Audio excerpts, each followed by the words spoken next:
귀한 한 주를 주님 안에서 시작할 수 있게 하시는 주님께 감사드립니다. 이 시간에 기도함으로 함께 주의 말씀 같이 묵상하며 또 주님께 나아가도록 하시겠습니다.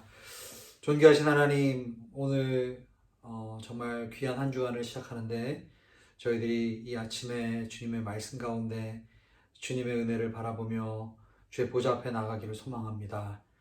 우리가 이 코로나 사태 때문에 교회 건물에서 함께 예배당에서 예배드리지 못하고 각자의 처소에서 흩어져서 영상으로 말씀을 우리가 묵상하며 또한 이렇게 기도하며 나아가지만 우리의 마음은 동일하게 주님의 은혜로 충만케 되어서 하나님 이 땅 가운데 주님께서 우리에게 허락하신 그 사명들을 잘 감당하는 저희들이 될 수 있도록 축복하여 주시옵소서. 감사드리며 예수님의 이름으로 기도하옵나이다. 아멘. 네, 오늘 말씀은 요한복음 20장 11절에서 23절의 말씀입니다. 요한복음 20장 11절에서 23절의 말씀, 저와 여러분이 한 절씩 교독하도록 하겠습니다. 제가 먼저 11절 읽도록 하겠습니다. 그러나 마리아는 무덤 밖에 서서 울고 있었습니다. 마리아가 울다가 몸을 굽혀 무덤 안을 들여다보니 흰옷을 입은 두 천사가 예수의 시신이 있던 자리에 앉아 있었는데 한 천사는 머리맡에 또 다른 천사는 발치에 있었습니다.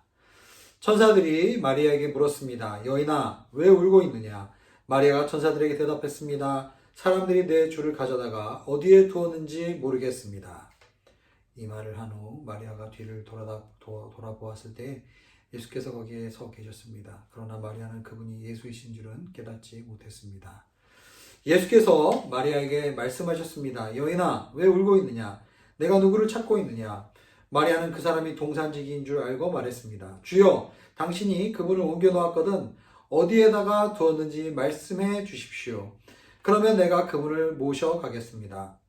예수께서 마리아에게 마리아야 하시자 마리아가 돌아서서 히브리어로 라보니 하고 했습니다. 이 말은 선생님이라는 뜻입니다. 예수께서 마리아에게 말씀하셨습니다. 나를 만지지 마라. 내가 아직 아버지께 올라가지 못했다. 너는 내 형제들에게 가서 내가 내 아버지 곧 너희 아버지 내 하나님 곧 너희 아버지께로 올라갈 것이다 라고 말하여라. 막달라 마리아는 제자들에게 가서 주를 보았다는 것과 예수께서 자기에게 하신 말씀을 전해 주었습니다. 그날 곧 그 주간의 첫날 저녁에 제자들은 유대 사람들을 두려워해 문들을 걸어 잠그고 모여 있었습니다. 그때 예수께서 오셔서 그들 가운데 서서 말씀하셨습니다. 너에게 평강이 있을지어다. 이렇게 말씀하신 뒤에 예수께서는 제자들에게 자신의 손과 옆구리를 보여주셨습니다. 그러자 제자들은 주를 보고 기뻐했습니다. 예수께서 제자들에게 다시 말씀하셨습니다. 너희에게 평강이 있을지어다. 아버지께서 나를 보내신 것처럼 나도 너희를 보낸다.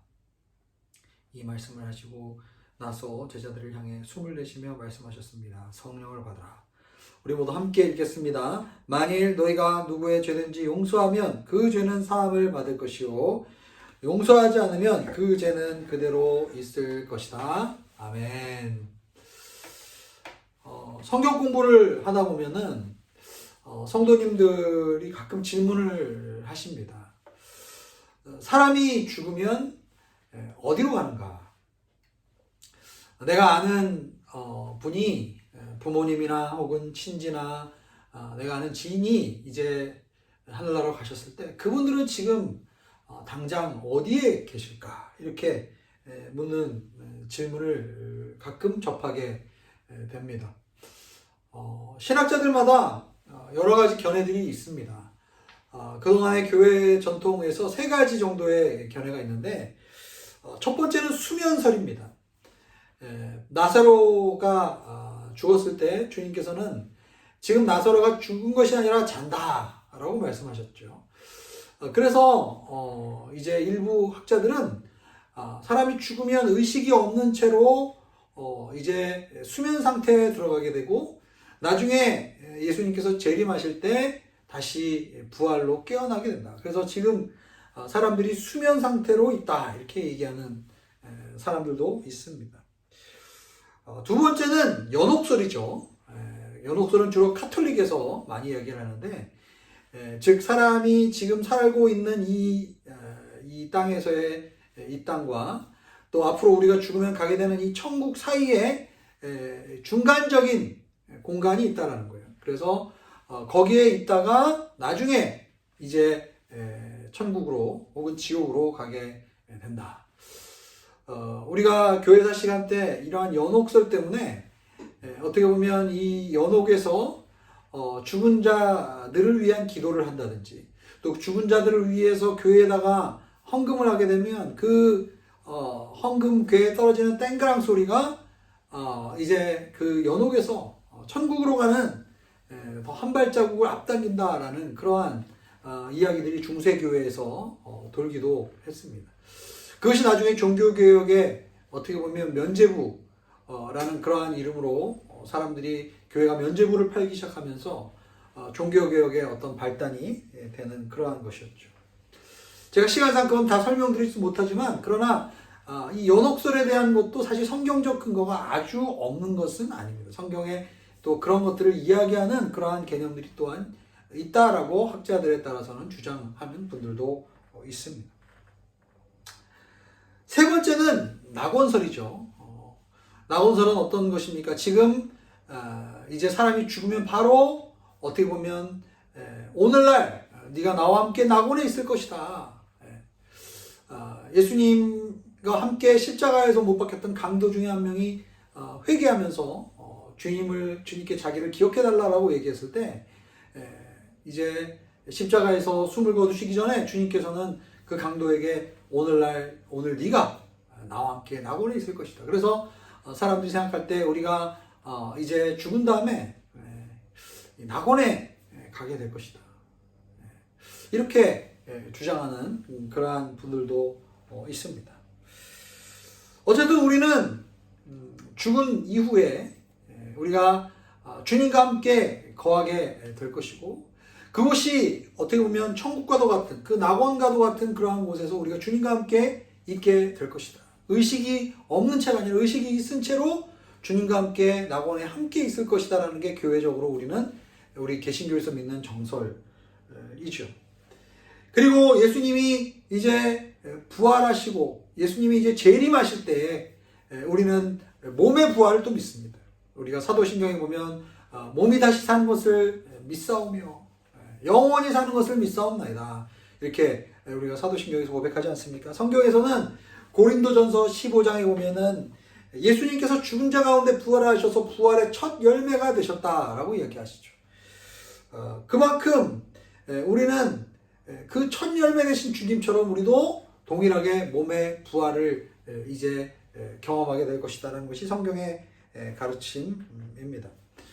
오늘 왜 제가 길게 이렇게 모두에 이런 말씀을 드리냐면 이제 예수님의 지금 십자가에서의 고난과 부활의 지금 사건을 우리가 요한복음 마지막 부분들을 통해서 지금 묵상하고 있기 때문입니다.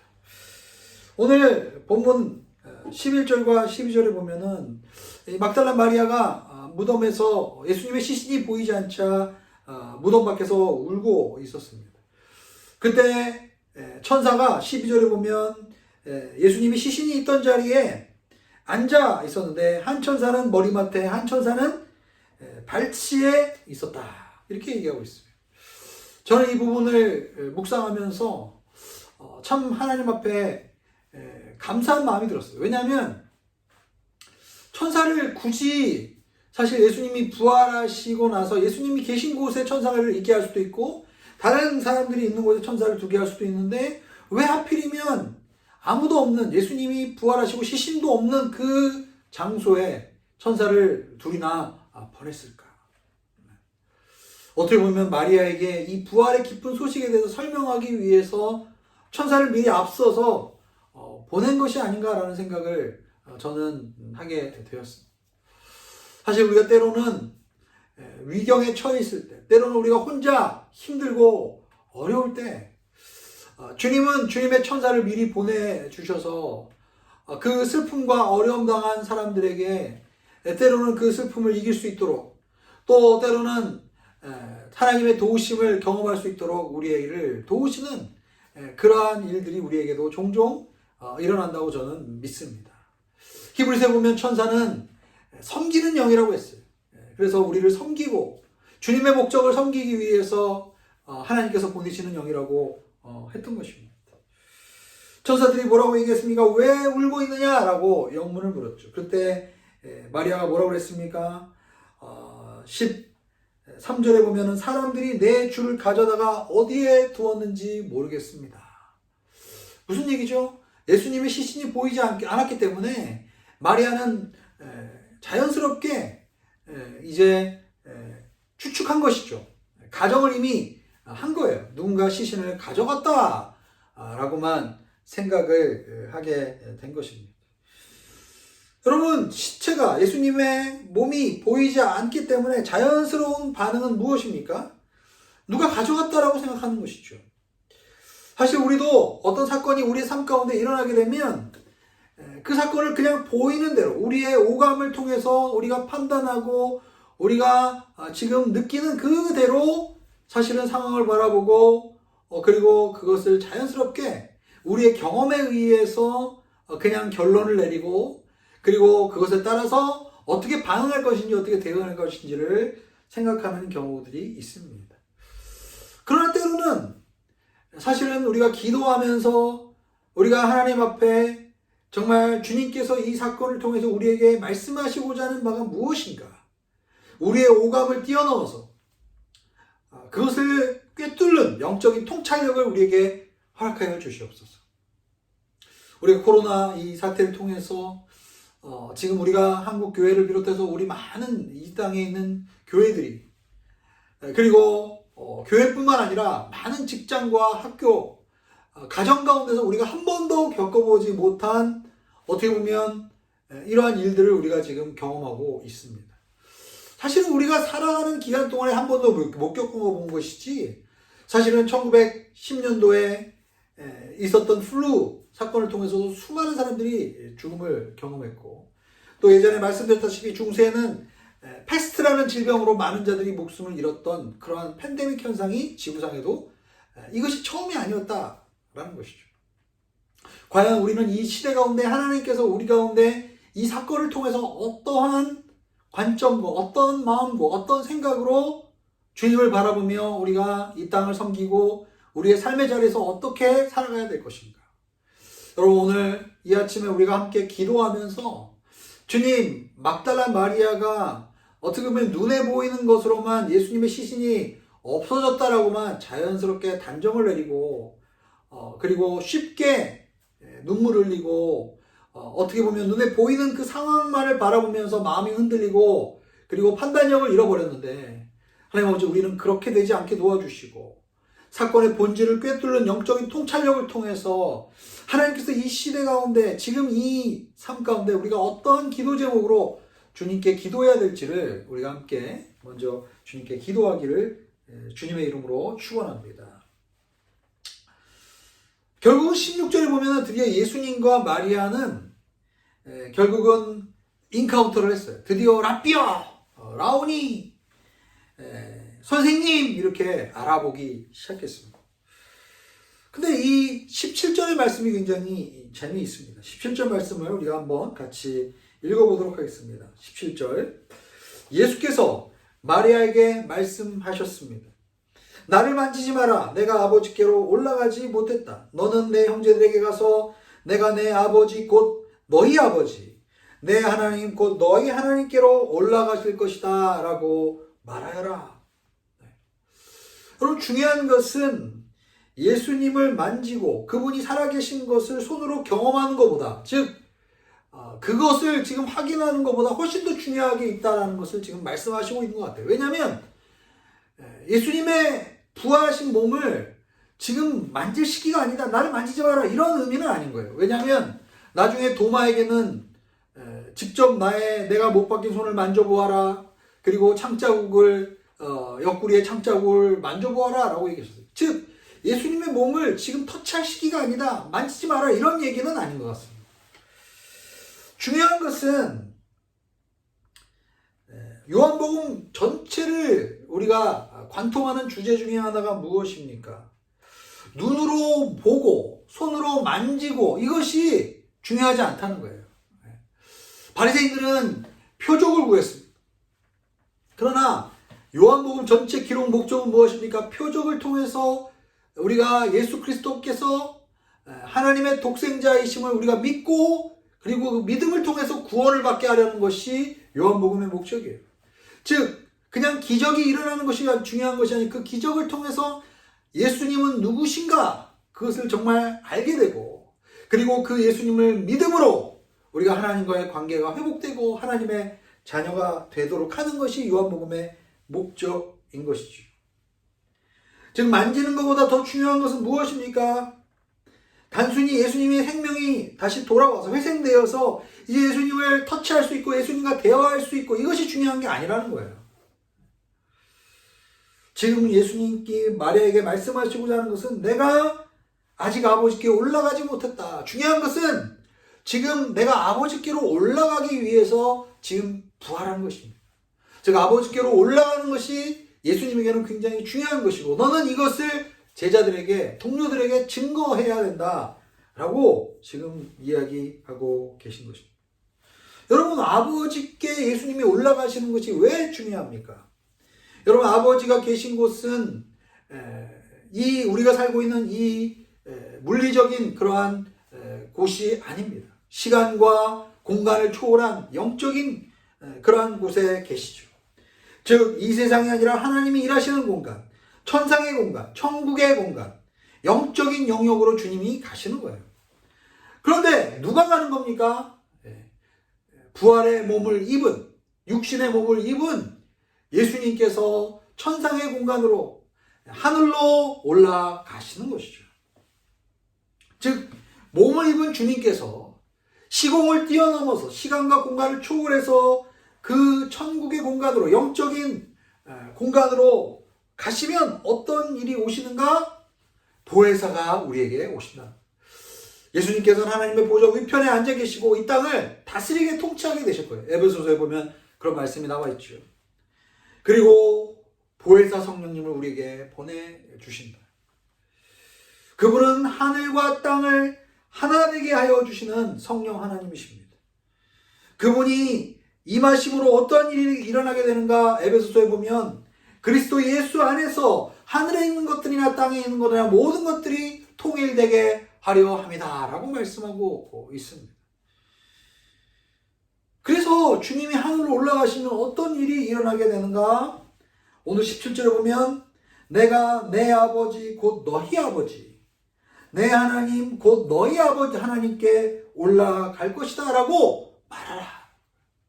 예수님이 부활하셔서 아버지께로 올라가시면 결국은 너희 아버지가 내 아버지가 너희 아버지가 되고 또한 내 하나님이 너희 하나님이 될 것이다 라고 말씀하고 계신 것입니다. 결국은 에베소서 2장에 보면 그리스도는 우리의 화평이시니 자기의 육체로 둘을 하나로 만드신 분이십니다. 그분은 중간에 막힌 담 곧 원수된 것을 헐어내시고 조문으로 된 계명을 폐하셨습니다. 이는 그리스도가 그분 안에서 이 둘로 한 세 사람을 창조해 화평을 이루게 하시고 십자가를 통해 이 둘을 한 몸으로 하나님과 화목하게 하셔서 자기 안에 원수된 것을 없애버리기 위한 것입니다.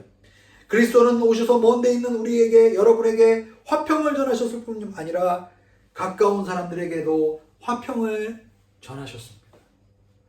예수 그리스도의 십자가로 우리 안에 있는 장벽을 율법의 그 죄악의 장벽을 제거하시고 둘을 하나로 만드사 예수 그리스도 안에서 새로운 새 사람을 창조케 하신